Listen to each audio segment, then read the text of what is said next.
साकिब जिसने कभी भी अपनी बहनों का इस बात पर यकीन नहीं किया था कि उसकी बीवी रानी उनसे बेइंतहा नफ़रत करती है और इतनी नफ़रत कि इस नफ़रत की खातिर वो कुछ भी करने को तैयार है। लेकिन आज साकिब जब खुद अपनी आंखों से अपनी बीवी रानी को फ़िज़ा के साथ बदतमीज़ी करते हुए देखता है तो उसे इस बात का यकीन आ जाता है।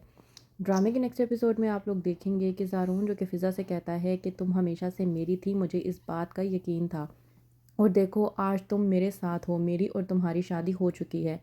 अब हम दोनों को कोई भी जुदा नहीं कर सकता।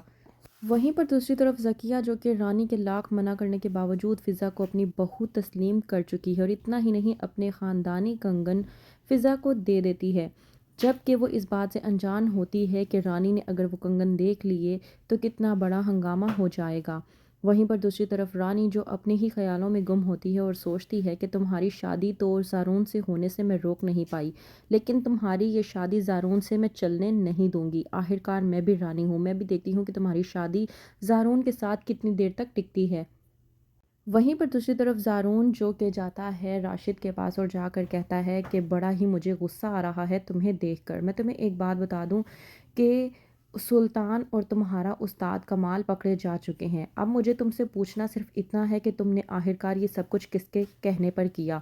तुमने फ़िज़ा का किडनैप किसके कहने पर करवाया था? राशिद जो कि कुछ भी नहीं बोलता और हंसते हुए ज़ारून की बात को टाल देता है और कहता है कि बस एक बार मुझे यहाँ से बाहर निकलने दो, फिर देखना मैं तुम्हारा क्या हाल करूँगा। ज़ारून जो कि राशिद को कहता है कि तुम मुझे धमकाने की कोशिश कर रही हो, तो राशिद ज़ारून को कहता है कि इसे मेरी धमकी ही समझ लो। मैं तुम्हें सिर्फ इतना बता दूं कि एक बार मैं यहाँ से बाहर निकल जाऊँ फिर मैं तुम्हारे खिलाफ़ प्रेस कॉन्फ्रेंस करूँगा। ज़ारून जो कि राशिद को कहता है कि प्रेस कॉन्फ्रेंस करके भी तुम कौन सा झंडा गाड़ लोगे, तो वहीं पर राशिद गुस्से में आकर ज़ारून से कहता है कि ज़ाहिर सी बात है प्रेस कॉन्फ्रेंस मैं यूं ही नहीं करूँगा। प्रेस कॉन्फ्रेंस में मैं सबके सामने ये बताऊंगा कि तुम एक ऐसे पुलिस वाले हो कि जो दूसरे की बीवी पर नज़र रखते हो। तुमने मेरे निकाह के ऐन वक्त आकर मेरी होने वाली बीवी के साथ शादी करने की खातिर मुझ पर झूठा इल्ज़ाम लगवाया और मुझे गिरफ्तार कर लिया। ज़ारून जो कि राशिद की बात सुनने के बाद बेइंतहा गुस्से में आ जाता है और कहता है कि अपनी बकवास बंद रखो तो ही तुम्हारे लिए बेहतर होगा। वहीं पर दूसरी तरफ रानी जो कि साकिब के साथ अगले रोज़ अपने घर जाती है ताकि जाके मामलात को देख सके, लेकिन जाते साथ जब फ़िज़ा के हाथों पर उसकी नज़र पड़ती है तो बौखला जाती है और जाकर कहती है कि तुम पहले मुझे एक बात बताओ, तुम्हारी हिम्मत कैसे हुई ये कंगन पहनने की? किसने दिए हैं तुम्हें ये कंगन? फ़िज़ा जब बताती है रानी को कि मुझे ये आंटी ने दिए हैं तो बेइंतहा गुस्से में आने के बाद रानी फ़िज़ा से कहती है कि अभी के अभी ये कंगन उतारो वरना मैं तुम्हारा वो हश्र करूँगी कि जिसके बारे में तुमने सोचा भी नहीं होगा।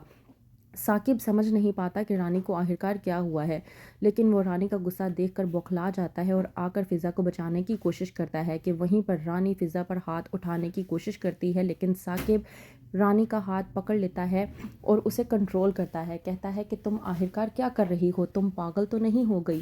कहती है रानी कि तुम मुझे बस इतना बता दो कि तुमने मेरे कंगन किसकी इजाज़त से लिए हैं? तुम्हारी औकात है, इतनी हैसियत है तुम्हारी कि तुम्हें इतने महंगे तोहफे दिए जा सके? तुम मेरे ही घर पर आकर मेरे ही लोगों पर हक जमा कर अब मेरी ही चीज़ों को हथियाने की कोशिश कर रही हो। फ़िज़ा बेगम मैं तुम्हें एक बात बता दूं कि मैं तुम्हारी ये चालें कामयाब नहीं होने दूंगी। रानी जो के फ़िज़ा को थूकते हुए ये सब कुछ कहती है। साकिब रानी का ये रूप देखकर पूरी तरह से दंग रह जाता है और समझ नहीं पाता कि क्या ये वही रानी है जिसे मैं जानता हूँ।